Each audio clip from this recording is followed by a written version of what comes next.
Baik, apa maksud Imam Al-Mahdi? Ingat, Imam Al-Mahdi bukan nama, bukan nama kecuali gelaran ataupun panggilan.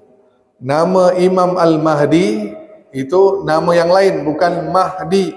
Mahdi itu gelaran. Imam Al-Mahdi bermaksud pemimpin yang diberi hidayah, pemimpin yang diberi petunjuk. Itu maksud Al-Mahdi. Jelas?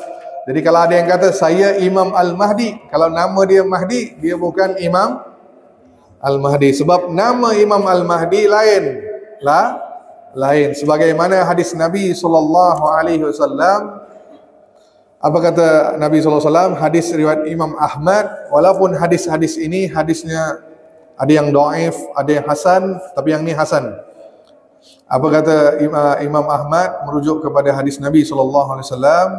Maka nama Al-Mahdi itu adalah Muhammad bin Abdullah. Apa? Muhammad bin Abdullah. Yakni namanya, kata Nabi SAW, dunia ini tidak akan kiamat kecuali kecuali sebelum datangnya seorang laki-laki, rajulun, seorang pemuda di kalangan